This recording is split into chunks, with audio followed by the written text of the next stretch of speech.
everyone! Welcome back to another video. Today, I'm gonna read Hamster Holmes, Afraid of the Dark by Albin Sadar, illustrated by Valerio Falbretta.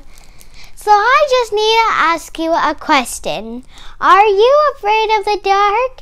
If you are afraid of the dark, raise your hand. I hope you like this book, so let's get started. Hamster Holmes, Afraid of the Dark by Albin Sadar, illustrated by Valerio Falbretta. Hamster Holmes and Mr. Watt had just arrived at the Fluffy Stay Inn. They were excited to take a break from detective work. "Good evening," Hamster Holmes said to the owner of the hotel, the cat named Michelle Mauser. "Welcome," Mrs. Mauser said. "Let me show you to your room." That was when Dr. Watt noticed something strange. At the end of the hallway, the window curtains were moving. Dr. Watt pointed and flashed a message to Hamster Holmes.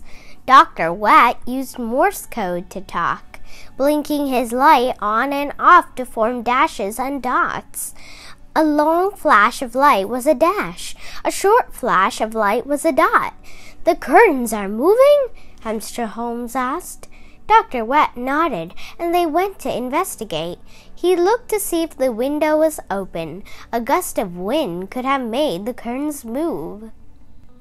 "The window is shut tight, so I do not think wind is to blame," Hamster Holmes said. They did not see any other clues, so they decided that this mystery could wait until morning. As Mrs. Mauser showed them to their room, she told them, "It is the second strange thing to happen here since yesterday. I am beginning to wonder if my inn is haunted." Hamster Holmes and Dr. Watt did not believe in ghosts, but they asked her to explain. Last night, Corny O Squirrel was in his room. He thought he heard the bell ring at the front desk, Mrs. Mauser told them, but when he looked out of his room, no one was there. "That is strange," said Hamster Holmes, and Dr. Watt agreed. That night, the detectives tried to forget about the mysteries and enjoy their vacation.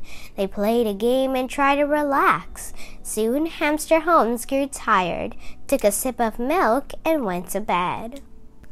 Dr. Watt turned off the lights and read a good mystery book by candlelight.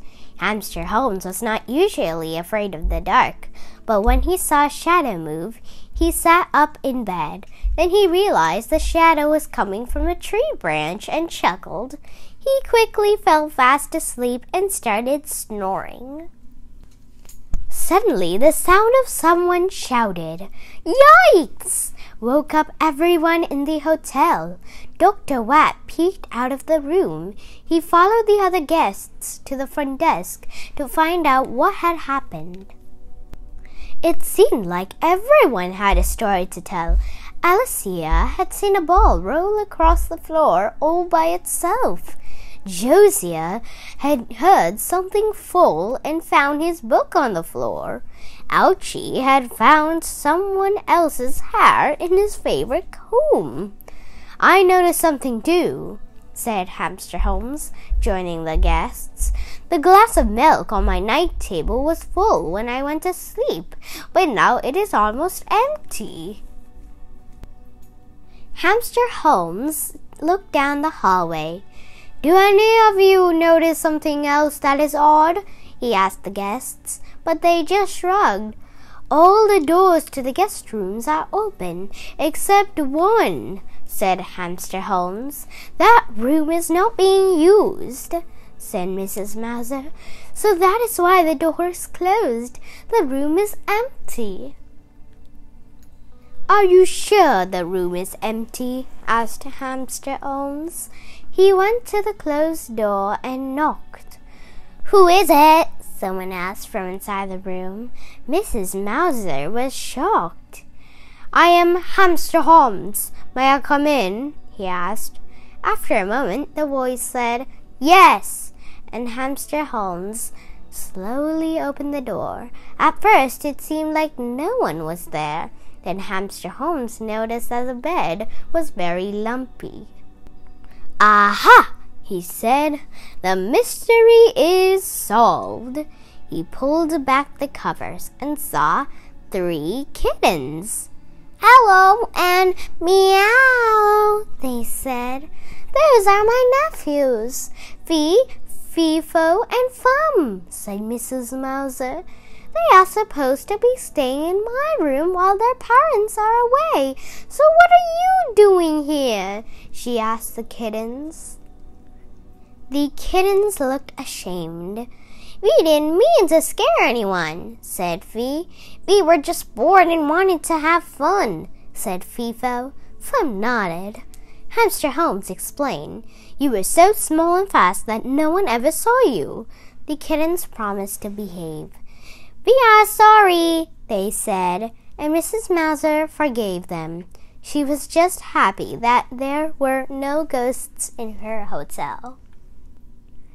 Everyone slept well that night. The next day, they all joined the kittens in their favorite game, Yarn Ball. The end.